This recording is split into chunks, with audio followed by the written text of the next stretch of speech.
ক্যাম্পাসে ছিলাম। এই আপনাদের খুলনাতে একটি বিদ্যুৎ কেন্দ্র স্থাপন করা হয়েছিল, রামপাল বিদ্যুৎ কেন্দ্র। যেই বিদ্যুৎ কেন্দ্রের কারণে খুলনার প্রাণ বৈচিত্র্য থেকে শুরু করে সব কিছু নষ্ট হচ্ছে। গতকালকে আমি খুলনার বিভিন্ন জায়গায় মানুষের সাথে কথা বলেছি, তারা আমাকে একটা বিষয় জানিয়েছে যে আমাদের কোস্টাল এরিয়াতে লবণাক্ত যে পানির পরিমাণ সেটা বাড়ছে এবং এই কয়লা বিদ্যুৎ কেন্দ্রের কারণে খুলনাবাসী ক্ষতিগ্রস্ত হচ্ছে। আমাদের শ্রীলঙ্কাতে উদাহরণ আছে।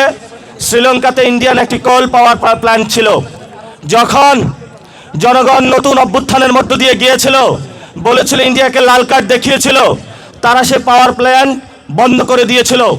আজকে খুলনাবাসীর পক্ষ থেকে আমরা সরকারের কাছে আবেদন জানাচ্ছি, শেখ হাসিনা কুসুম কুসুম প্রেম করে ভারতের সাথে খুলনাতে যে বিদ্যুৎ কেন্দ্রটা বসিয়ে দিয়েছিল, খুলনার মানুষের উপরে গলার উপরে পা দিয়ে বসেছিল, অতি দ্রুত ভারতের সাথে সেই চুক্তি বন্ধ করে ভারতীয় এই ধ্বংসকারী পাওয়ার প্ল্যান্ট খুলনা থেকে বন্ধ করতে হবে।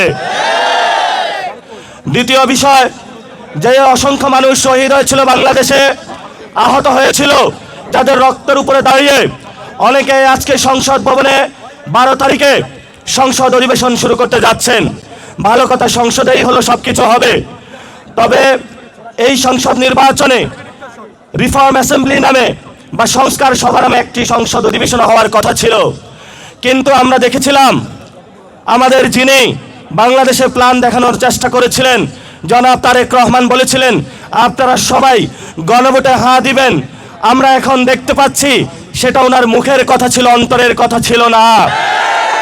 এই জন্য আমরা সরকারকে এখনো বলবো, সময় আছে, দ্রুত গতিতে সংস্কার সভা বাস্তবায়নের উদ্যোগ নিন, না হলে 12 তারিখে আমরা সংসদ ভবনের সামনে যাব।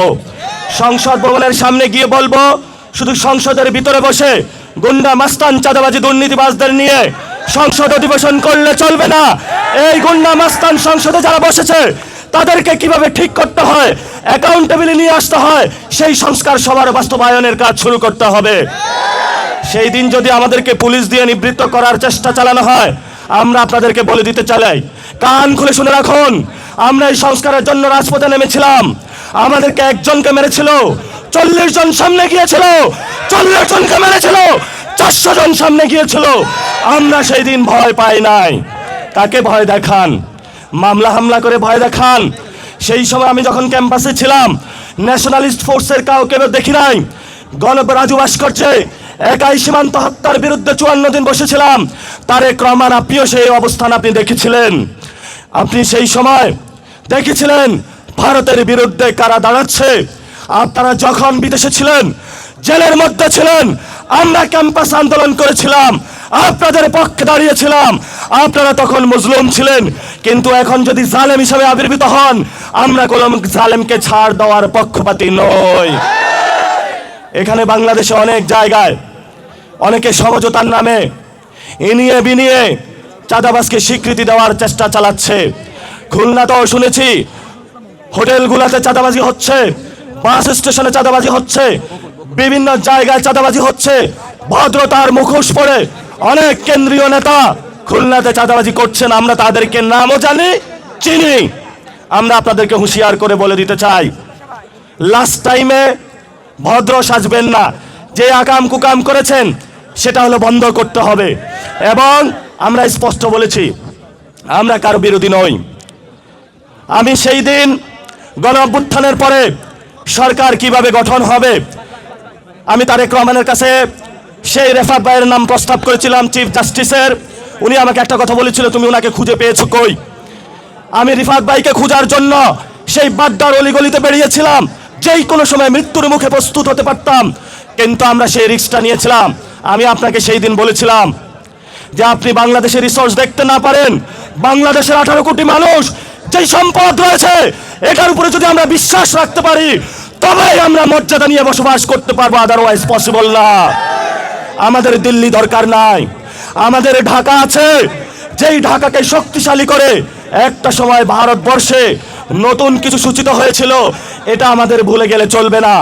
প্রিয় তরুণ যুবা ভাইয়েরা, ভয় পাইবেন না। আপনারা পাড়ায় মহল্লায় চাঁদাবাজ, সন্ত্রাস, দুর্নীতির বিরুদ্ধে কমিটি গঠন করেন, কমিটি গঠন করে যারা যারা চাঁদাবাজ দুর্নীতি সন্ত্রাসী করে তাদেরকে রাস্তায় গাছের সাথে পিলারের সাথে স্কুলের দেওয়ালের বিভিন্ন খুঁটির সাথে তাদেরকে আপনারা সবাই বেঁধে রাখবেন। প্রশাসন যদি এসে বলবেন তোমরা গ্রেপ্তার করতে পারো না, আমরা তাকে গ্রেপ্তার করেছি, তারপরে তাদেরকে প্রশাসনের হাতে তুলে দিবেন। আমরা আপনাদেরকে শেষ কথা যেটা বলে দিতে চাই, আমরা বাংলাদেশে চাঁদাবাজি দুর্নীতি সন্ত্রাসী মেনে নিব না।